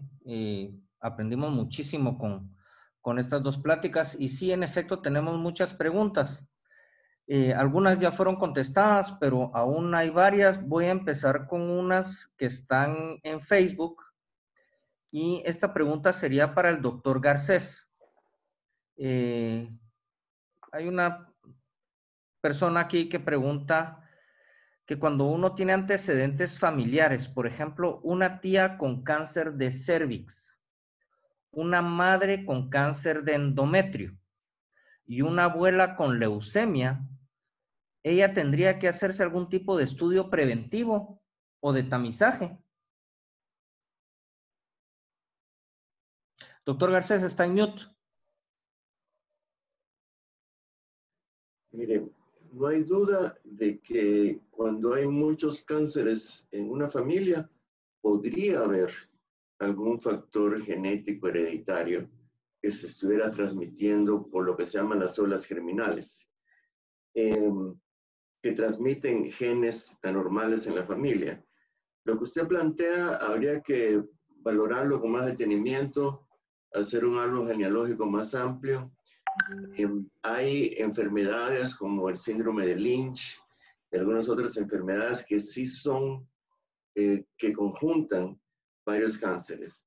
Ahora, no me atrevo a darle esa respuesta sin tener más información clínica y sin tener un árbol genealógico completo del resto de la familia, saber a qué edad ocurrieron esos cánceres. Algo muy importante es ver a qué edad ocurre el cáncer. Mientras más temprano ocurre, mayor probabilidad hay de que ese cáncer tenga alguna relación hereditaria. El mayor factor de riesgo de cáncer es la edad. O sea, mientras más viejos somos, más probabilidad de tener cáncer tenemos. En otras palabras, pienso que debe ir con médico de su confianza y que le haga un árbol genealógico completo, y entonces toma una decisión. Yo no he visto la combinación de leucemia con los otros que usted plantea, pero es posible, ¿verdad? Sí hay que estudiarlo. Joaquín, preguntan, ¿la vacuna del papilomavirus se puede poner en la edad adulta?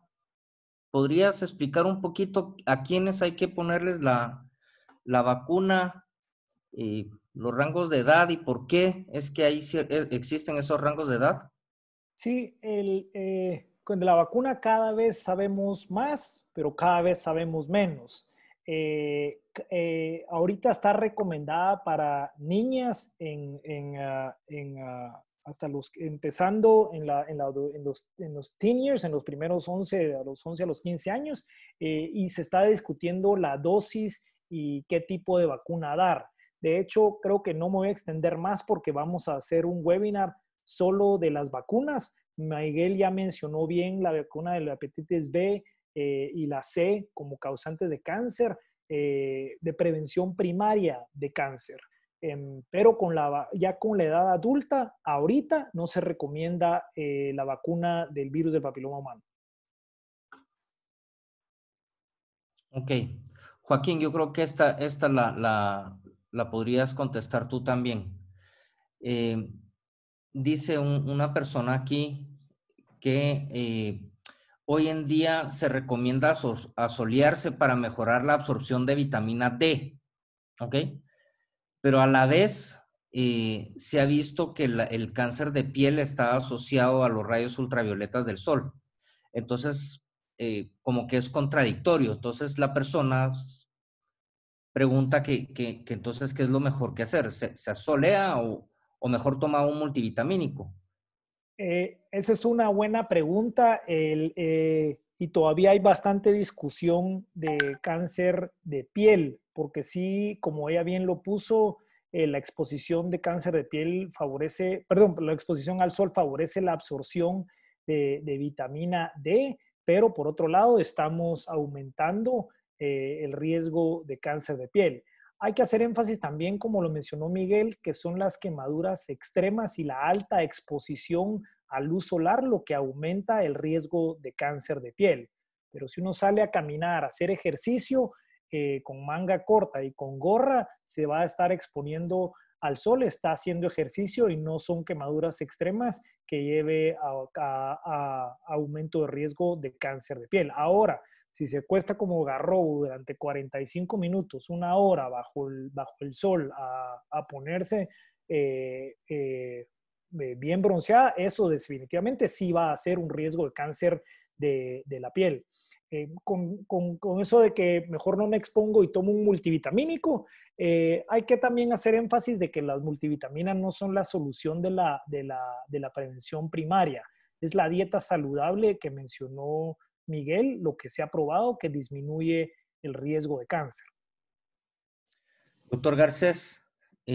Solo quería ¿sí? referirme algo a este tema, Carlos, complementario a lo que había platicado Joaquín.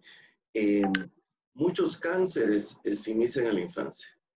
Y el cáncer de piel puede iniciarse en la infancia y exponer a nuestros hijos a luz solar, como frecuencia hacemos, sobre todo de 10 de la mañana a 3 de la tarde, que es el momento de mayor intensidad de los rayos ultravioleta, es muy dañino. Ese daño que se hace en la infancia es un daño que queda en esa célula. Y aunque no se manifieste, si en edad adulta se sigue exponiendo a esa persona al sol, posiblemente va a tener cáncer. Lo que quiero es llamar la atención a evitar que nuestros hijos se asoleen innecesariamente, sobre todo en las horas de mayor peligro, que son las que ya dije. Lo otro, siempre que se sale al sol, además de protegerse con gorra, etcétera, es usar los filtros solares, que hay una gran variedad y siempre se deben utilizar. Esta es una pregunta para los dos y que se ha hecho bastante repetitiva por lo que veo. Se recomienda comer sano, comer frutas, comer verduras, tratar de comer pollo, inclusive pescado, pero muchas de esas frutas y verduras están atestadas de pesticidas para un crecimiento prácticamente forzado y ficticio. Igual que los pollos, por ejemplo, los pollos, como lo menciona aquí esta persona, los pollos su crecimiento es forzado a base de hormonas. Entonces, si uno lo pone por la balanza, bueno, pues tenemos que comer eso y es lo más sano que hay, o mejor tratamos de evitar y conseguir una dieta más estricta o tratar de conseguir algo sin pesticidas, que en realidad sería bastante difícil. No sé qué piensan, Joaquín. Esto es una buena pregunta y es una discusión. Creo que en el webinar de nutrición se habló de esto y hay una tendencia, sobre todo entre los grupos de nivel socioeconómico alto, de comer vegano y productos que hayan sido creados en granjas sin hormonas, etcétera, etcétera. Desafortunadamente, hasta ahora, la evidencia de que ese tipo de estilo de vida vegano, orgánico, la mortalidad es igual contra los que no comen orgánico. Lo que sí podría apostar yo o me apostaría mis fichas es que lo importante es comer las frutas y las verduras y la dieta baja en grasas saturadas, como mencionó Miguel, y tratar de comprar del pequeño productor del mercado y estarse lejos de los grandes productores, tal vez no solo por cuestiones de salud, pero también por cuestiones de medios de producción y de apoyo al pequeño y mediano productor, pero que este pesticida o esto hasta ahorita no hay evidencia de que la leche con hormonas, etcétera, etcétera, pero eso es una discusión que todavía está abierta, pero sí, insisto, el consumo de frutas, verduras, vegetales, verdes, se tiene que aumentar independientemente de dónde esté consiguiendo uno las verduras. No sé, Miguel, ¿usted qué piensa? No, yo estoy de acuerdo, Joaquín, y tú sabes que hay miles de estudios que te demuestran que las personas que coman frutas y verduras es la mejor protección para el cáncer, no hay otra mejor que esa. Creo que es en el estado de Utah, en Estados Unidos, que son muy vegetarianos, la incidencia de cáncer es la más baja de todos Estados Unidos. Yo no tengo conocimiento de riesgo de cáncer por pesticidas, yo nunca he leído eso. Se habla de eso, pero de ninguna manera dejar de comer las frutas y verduras. Eso es lo más importante que hay no solo para prevenir el cáncer, pues es una dieta sana, pero prevenir el cáncer y muchas otras enfermedades. Doctor Garcés, para usted, ¿por qué no se hace más campaña de lactancia materna en vista de que tiene tantos beneficios, no solo para el niño, sino para la mamá en cuanto al cáncer de mama? ¿Por qué en Guatemala no se le da tanta importancia a la lactancia materna o no se fomenta? Sí, mire, aquí son dos cosas. Una es la lactancia materna y la otra es el embarazo. Lo que no hay ninguna duda que se asocia con mayor riesgo de cáncer de mama es posponer el embarazo. Lo que pasa es que muchas señoras que posponen el embarazo tampoco dan lactancia materna. Ahora vean, Guatemala, como ya dijimos, es una población muy heterogénea. Eso que no dan lactancia materna se ocurre en áreas urbanas, en este estilo de vida moderno. Pero si usted va al área rural guatemalteca, todas las mujeres dan lactancia materna. Y añado, en el área rural guatemalteca la incidencia de cáncer de mama es muy inferior al área urbana. En el área urbana es mucho mayor que en el área rural. ¿Por qué? Porque en el área urbana es donde hay mayores factores de riesgo para cáncer de mama. En área rural usted va a ver cánceres más avanzados, porque la señora vive muy lejos, no pudo acceder a un servicio de salud. Usted sabe que los servicios de salud de Guatemala son altamente inequitativos, pero no es tanto la lactancia materna como modificar ese estilo de vida y sobre todo el embarazo de edad temprana. Okay. Mi ginecólogo me hace el examen de Papá Nicolau anualmente, aunque desde hace 12 años tuve una histerectomía. ¿Qué se le puede decir al médico para no seguir con este examen tan incómodo? Joaquín. Aquí, insisto, ahí veo a Miguel un poco riéndose o sonriéndose. Aquí habemos varios médicos, no somos los que ordenan. Nosotros debemos de platicar con el paciente y de explicarle cuál es su riesgo y cuáles son sus opciones. La paciente tiene derecho de cambiar ginecólogo o decirle gracias, ya no más Papá Nicolaus. Es muy importante esto y por eso hice énfasis en la decisión médico-paciente. No se trata de que el paciente llegue. Hace poco, los médicos estamos enfermando a los pacientes ahora. Llega alguien a hacerse un chequeo, sale de ahí con una lista terna de exámenes. Últimamente vamos a encontrar algo y alguien que llegó sano salió enfermo. Debería ser al revés, ¿no? Alguien llega enfermo y sale sano. Esta mujer lo que tiene que hacer es decirle al ginecólogo que ya no más o cambiar ginecólogo. Solo voy a añadir algo, Joaquín. Uno, usted no necesita Papá Nicolau anuales. La indicación de eso es lo que le cobra el ginecólogo por hacerse. No hay indicación ninguna. Se recomienda, después de una histerectomía, a lo máximo hacerlo cada 5 años. Excepto si usted tuvo cáncer, que hay alguna duda que haya quedado algún resto de carcinoma en la vagina, entonces podría haber una justificación para hacerlo. Pero eso, en el momento de hacer la histerectomía, también el patólogo informa si hay tumor o no en la margen de resección. Si su histerectomía fue por fibromas, que es lo más común, por otra razón, usted no necesita papanicolaos anuales, no menos de 5 años. Si se hace cada 5 años, eso estaría correcto, pero con muy poca probabilidad de encontrar algo, porque ya no tiene cervix. Y el cáncer de vagina es sumamente poco común, así que no lo necesita. Perfecto, pues muchísimas gracias. Joaquín, aquí hay una persona que tuvo un cáncer de mama. No tengo la edad a la que lo tuvo, pero dice que no un antecedente de mama, pero su hija y ella está bien ahora, está libre de enfermedad. 3 años le preocupa que pueda tener cáncer de mama. ¿Se debería de hacer alguna prueba o qué le podría sugerir? Aquí de nuevo, yo creo que lo más importante es que se haga una historia clínica detallada con ella y la hija y se decida si hay la edad de la hija, la historia de embarazos de la hija, qué tipo fue, si cómo respondió, si era HER positivo, HER negativo. ¿Me entienden? Lo mejor sería que ella se hiciera una evaluación con la hija, pero ahorita, en este momento, yo no le recomendaría hágase la mamografía o no se la haga, porque insisto, entonces estamos cayendo en hacer el examen por hacerlo, sino que se tiene que hablar el examen, pero regresar un poco a lo que habló Miguel al principio.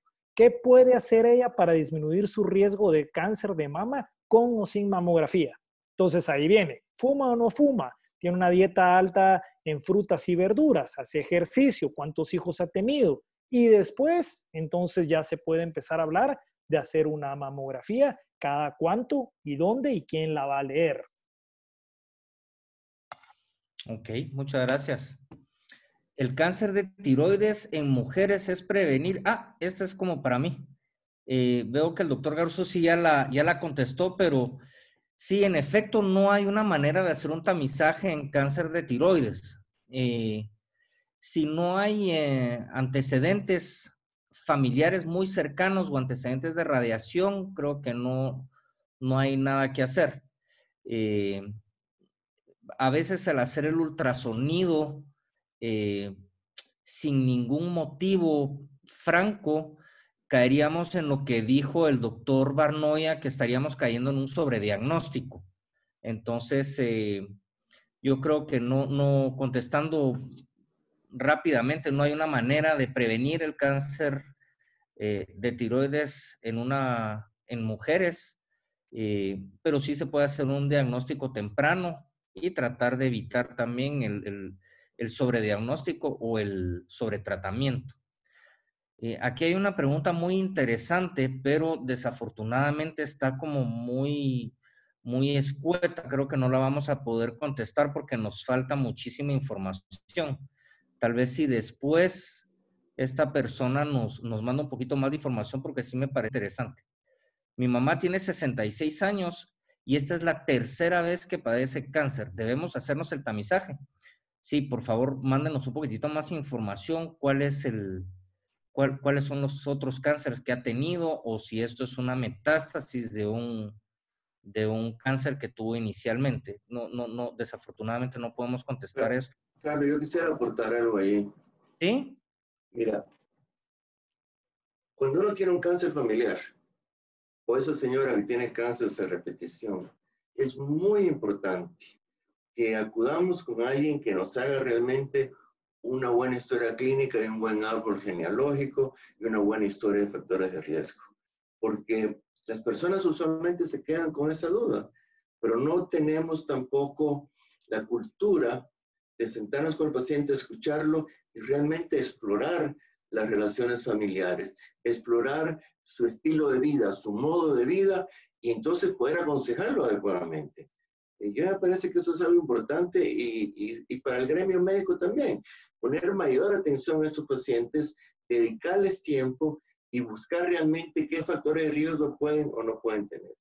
Yo estoy de acuerdo con Joaquín de que no hay que abusar de los exámenes diagnósticos. Alguna vez revisé este tema dice que si tú te haces un examen diagnóstico, eso que mandan ahora, que es la hoja llena de exámenes, que la mayor parte no son necesarios, tienes un 5% de probabilidad de un falso positivo. Tienes un 5% de probabilidad de poner a ese paciente en un tratamiento o hacer otros exámenes que el paciente no necesitaba. No hay que abusar de las pruebas diagnósticas. La posibilidad de falsos positivos es muy alta, incluyendo, como tú sabes, Carlos, la tiroides, lo difícil que es el tema de la tiroides, y si es un nodulito de menos de 1 centímetro, déjalo estar, pero eso depende de quién lo examine, cae en otras manos y ese nodulito va a cirugía, ¿va? Entonces sí hay que ser muy cuidadoso con esto. Doctor Garcés, para usted también, ¿existe una relación entre endometriosis y cáncer? No. La respuesta es no. Sin embargo, la respuesta es no. Pero sin embargo, ponle que una paciente le hicieron histerectomía, le quitaron los ovarios, porque tiene endometriosis. La endometriosis le quitaron el útero, quiero decir, y tiene endometriosis. La endometriosis son pequeños segmentos de mucosa del cuerpo del útero, del endometrio, que se han implantado en el peritoneo. Esos pedacitos de ahí pueden originar un cáncer. Y sí hemos visto cánceres que se originan en áreas de endometriosis. Esto no quiere decir que la endometriosis produzca cáncer. Eso quiere decir que ese tejido sí puede desarrollar un cáncer, sobre todo si se expone a los mismos factores de riesgo que tendría si no le hubieran quitado el útero. La endometriosis no produce cáncer, pero a partir de un área de endometriosis sí se puede desarrollar un cáncer. Ok, esta es para los dos. Me gustaría oír primero la respuesta de Joaquín y si es diferente con la del doctor Garcés, pero la del doctor Garcés, vamos a oír su opinión. Una persona pregunta aquí si las inyecciones de cada mes para evitar el embarazo puede producir cáncer. Los anticonceptivos, debido a sus altos niveles de estrógeno, pueden producir cáncer. Y me voy a ir me voy a extender todavía otro poco más, doctor Barnoya. Desde el punto de vista de salud pública, la terapia de sustitución hormonal en mujeres postmenopáusicas puede predisponer a un cáncer de mama, por ejemplo. Con la primera, la respuesta sería no. Habría que ver también qué tipo de inyección está usando. Sí hay muy buena evidencia de que las mujeres usando anticonceptivos inyectados y fumadoras tienen hasta 3 veces más riesgo de cáncer. Con lo de la terapia de reemplazo hormonal, esto también depende de la dosis y el tipo, pero sí es una de las discusiones más grandes que hay a raíz del estudio del Women's Health Initiative, donde se vio esta cohorte donde a una grupo de mujeres les dieron terapia y la otra no, y tuvieron que parar el estudio porque aumentó el riesgo de cáncer de ovario, colon y mama, y no hizo lo que tenía que hacer, que era disminuir los infartos del corazón. A raíz de eso es que cuesta conocer la historia natural de la menopausia. Aquí creo que de nuevo tiene que ser una decisión individualizada con la paciente, haciéndole ver cuáles son los riesgos y beneficios de tomar terapia de reemplazo hormonal en la menopausia. Y si no tiene síntomas, pues ya estuvo. Ahora tomar los estrógenos, tomar la terapia de reemplazo hormonal para prevenir el cáncer, eso está probado que no lo hace. Ahora, si es por síntomas, es otra historia. No sé, Miguel, ¿usted qué opine? Yo la respuesta es no sé, Joaquín, porque como tú bien dices, ya hay estudios contradictorios, uno dice una cosa, otros dicen otra. Yo pienso que esa es una respuesta, que la respuesta de eso tiene que ser en una plática con el ginecólogo. ¿Qué edad tiene? ¿Qué tipo de reemplazo hormonal? ¿Qué tipo de estrógenos? ¿Son estrógenos sintéticos? ¿Son estrógenos de otro tipo? Y entonces tomar una decisión. ¿Qué tanto lo necesita? ¿Realmente necesita la terapia de reemplazo? Yo pienso que es una decisión personal, como tú bien dices, y tiene que ser en consulta con el ginecólogo. Y no hay una respuesta para todo el mundo. Creo que aquí lo importante también para la audiencia y en lo que hemos constantemente coincidido con Miguel en la decisión compartida médico-paciente. Así es. Exacto, Sí. es una decisión informada y consensuada, creo yo, entre el paciente y el médico. Ya creo que se está perdiendo esta relación paternalista donde el médico le tiene que decir lo que tiene que hacer al paciente y este no tiene que titubear ni dudar, sino que creo que es ya una decisión informada y consensuada. Tengo dos preguntas, me gustaría que las contestara Joaquín, pero aquí está. Esta es una muy buena pregunta. Son dos preguntas, Joaquín, y te las voy a hacer de una vez para que las puedas contestar. Hace poco mi mamá murió de obstrucción intestinal, lo lamentamos mucho, debido a cáncer. Yo tengo 41 años, es momento de realizar un tamizaje. ¿Y dónde lo puedo realizar? Bueno, lo más importante es si se debe de realizar un tamizaje. La otra pregunta, Joaquín, va por ese lado también. Mi hermana menor ha tenido cáncer de mama 2 veces. La segunda vez fue BRCA positivo. Mi hermana mayor tuvo cáncer de tiroides. ¿Qué exámenes debería hacerme yo? Estas preguntas ya fueron contestadas, pero me parece importante que lo oiga el resto de los que nos acompañan en este webinar. Joaquín, por favor. Sí, con la primera pregunta respecto al cáncer de colon, para mí lo más importante sería hacer una evaluación de la paciente, una buena historia clínica, como mencionó Miguel, con una buena evaluación de estilo de vida, etcétera, etcétera, y luego a evaluar si este es el momento para colonoscopía o se pueden esperar unos 5 o 6 años más para hacerse la colonoscopía. Muy importante, ¿dónde hacérsela?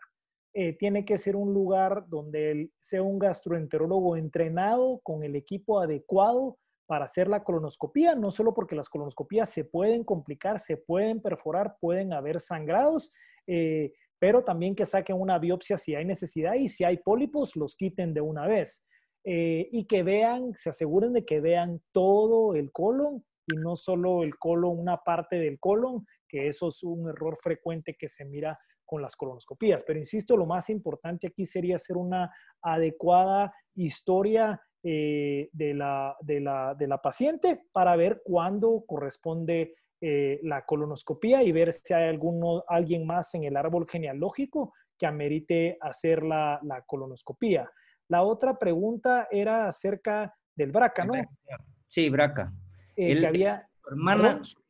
Su hermana, la persona consulta porque su hermana es BRCA positivo, se le diagnosticó en una recurrencia o en la mama contralateral, no estoy muy seguro, pero salió BRCA positivo y ella pregunta qué examen se debe de hacer y a quiénes. Sí, lo más importante es que se hicieran todos el BRCA, porque entonces ya no es la mujer de riesgo promedio. Entonces ya pasan a otro grupo donde se tienen que tomar otras consideraciones para ver si se hace el tamizaje con más frecuencia y qué tipo de tamizaje se le hace. Pero de nuevo aquí es donde esto ya se sale del tamizaje normal y se individualiza paciente por paciente, se les hace BRCA y ahí ya se empieza a discutir, bueno, se lo quieren hacer, cada cuánto se quieren hacer y ver también a la paciente cómo le fue, si fue el tratamiento exitoso, si no fue exitoso, pero creo que aquí es donde se pone interesante la prevención secundaria, donde no es una lista de exámenes, sino se individualiza el caso, se le dice, a ver, miremos cuál es su riesgo. ¿Está arriba del promedio? Entonces es otro, hay que seguir por este camino. Pero para fines prácticos, hágase una buena evaluación para determinar cuál es la ruta a seguir de BRCA, por supuesto. Algo, Carlos, que no me queda claro en este caso, es ¿ese BRCA fue positivo en el tejido o fue positivo en una muestra de saliva o una muestra de sangre? Yo creo, doctor, porque no lo indica aquí, pero yo creo que ella tuvo seguramente tuvo cáncer en la mama contralateral y le hicieron el BRCA. No creo que lo hayan hecho en el tejido. Entonces, ¿se lo hicieron en sangre o en saliva? En sangre o en saliva, exacto. O sea, que sí se prueba que es un tumor germinal. En esas familias yo pienso que todo el mundo debe asumir que tiene el BRCA, Carlos. Yo sí aconsejaría que la hermana, ¿no? Que se lo hiciera de inmediato, ¿ah? Y si pues todos los de la prole todos los de la prole, y de nuevo, tiene que hacer ese árbol genealógico, ver de dónde viene, hacia dónde va, y advertirle a los descendientes que vienen después de que esa anormalidad está en células germinales y que se está heredando. Por ejemplo, si su hermana es BRCA positivo, los hijos de su hermana es mandatorio que se hagan el BRCA. Y todos los hermanos que se hicieron el BRCA, porque se lo tienen que hacer todos los hermanos, porque no solo el BRCA no solo da una predisposición a cáncer de mama, sino que da a otros cáncer. Todos los hermanos se deben de hacer el BRCA, y los que salieron positivos y tienen hijos, los hijos también se tienen que hacer el BRCA. Eso es importante. Pero creo que aquí el mensaje, saliéndonos de este caso, creo que el mensaje útil también es que cada vez aparecen nuevos métodos para que nosotros podamos clasificar mejor al paciente y decidir qué exámenes hacerle y qué exámenes no. La mamografía per se no es un muy buen examen, pero la mamografía en una mujer con BRCA entonces ya da otro tipo de información que se vuelve más útil. Regresando a las implicaciones familiares, Carlos, recuérdate que, le recuerdo a la audiencia que el BRCA también se transmite en el sexo masculino, o sea, tú puedes ser hombre y estar transmitiendo el BRCA, o sea que toda la familia debe ser sujeta a eso para ver, sobre todo por la descendencia, ¿no? Claro, claro. Y que el BRCA también produce cáncer de páncreas y produce muchos otros cánceres, ¿verdad? Ovario, o sea. Y ovario. Sí, y para poder hacer una vigilancia activa más adecuada. Próstata también. ¿Verdad? Sí, próstata. Sí. Aquí un buen amigo y muy conocido del centro pregunta que hablemos un poquito más de leucemias y linfomas. Va a haber un webinar específicamente de leucemias y linfomas, mi estimado.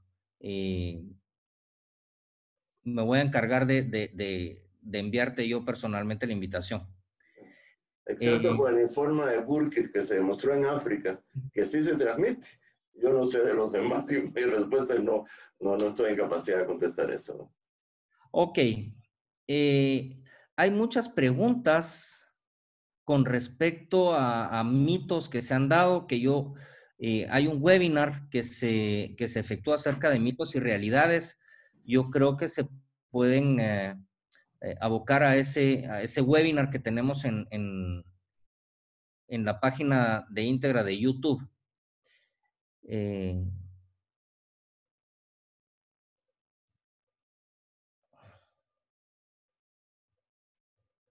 Si una mujer,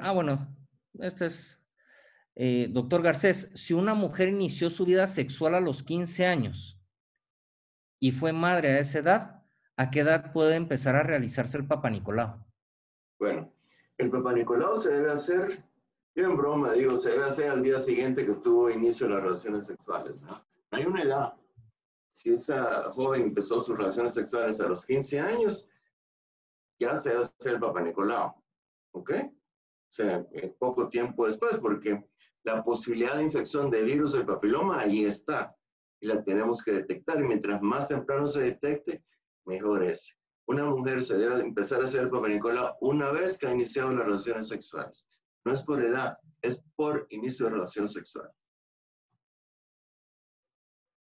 Ok.